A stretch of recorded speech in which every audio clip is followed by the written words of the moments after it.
Hello, and welcome to the Weekly Watch podcast series. I'm John Briggs, Global Head of Desk Strategy. This series helps you cut through the noise of global financial markets with a quick take on the upcoming trends to watch. Hello, everyone. Today I'm going to focus on two policy meetings, the Fed, which we just had this past week, and the Bank of England, which is coming up next week. Listeners know for a month now I've been focusing on how various Fed governors, starting with Clarida in mid-May, but also Governor Brainerd and Governor Quarles, introduced the idea of balanced risks to the outlook, shifting from not just focusing on the employment side of their mandate, but also needing to address the inflation mandate in order to retain credibility as stronger inflation prints have started to come through.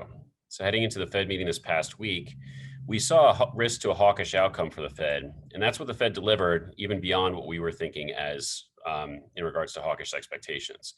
They did this in two main ways, by signaling two rate hikes in 2023 via the dots, but also, and more importantly for me, formalizing this balanced risk approach, not only stating that they are watchful of the risk of higher inflation, but they're more uncertain about the inflation outlook.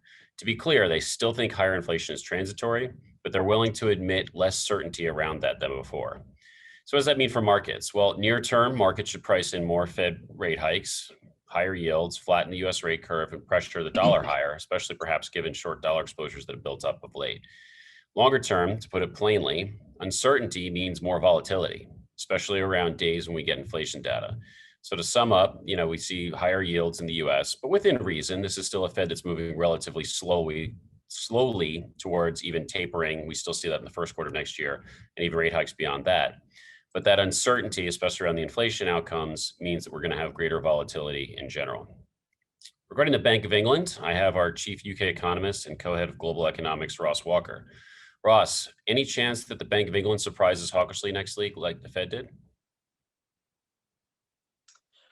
Well, certainly not in terms of policy settings. I mean, they will almost certainly remain unaltered. But I think there is certainly a risk that even if the bank is not intentionally shifting its signaling in a more hawkish direction, that these febrile markets are so focused on anything that might have the faintest hawkish tinge that it's quite possible that the market reaction to the BOE minutes is that there has been some hawkish shift.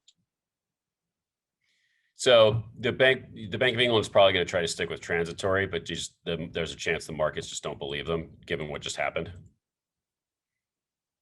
Exactly. So we won't get a formal forecast update at the June meeting, but clearly for the second quarter, both GDP growth and in particular inflation is very much on course to exceed the BOE's forecast. So to some extent, they're under a little bit of pressure. As you were saying with the Fed, they're certainly not going to want to sound complacent about inflation. So some of the language will be along the lines of, we expect, we're monitoring the situation very carefully. And as I say, I think the risk here is that markets perhaps overinterpret some of this language, because fundamentally, I don't think we're going to see a shift in the BOE's guidance in June. I think there are bigger risks around the next meeting in August, which will be in the context of their updated quarterly forecasts. Okay, so you're helping me transition here because I want to put on your global hat a little bit and talk about the fundamentals, and that there is an actual difference here, right? I mean, in the UK, we do forecast transitory inflation, while in the US, we do not. And that's been our view. Is that still the case? It is. The US has a much more aggressive ongoing fiscal loosening than what we have in the UK. Indeed, in the UK from 2023, we have a fiscal tightening penciled in. Secondly, that the Fed's new flexible average inflation targeting framework is not something that has been adopted in the UK. So although I think you can argue that the BOE will not be overly preemptive in its policy tightening, it's also the case that it's not going to run the economy as hot as the Fed seems prepared to do. So I think there are some differences in terms of overall policy settings and structures. Yeah, and I think that's an important point, not just on the economic fundamentals, but even if the markets react hawkishly, as you indicate, because it seems to be hungry for higher inflation rhetoric or recognizing that from central bankers. Down the road, we could have a situation, or actually we're forecasting a situation where you have higher US inflation, but then the UK tails off. So we've had this period where a lot of the angles central banks are moving in tune. But it sets up, again, this isn't today's story, but down the road, potential divergence there, and potential implications not just for rate markets, but most obviously for currencies at some point. So yeah, pretty interesting. I mean, I think you're right. Markets are pretty looking for hawkish reasons, but that could set up different opportunities down the road.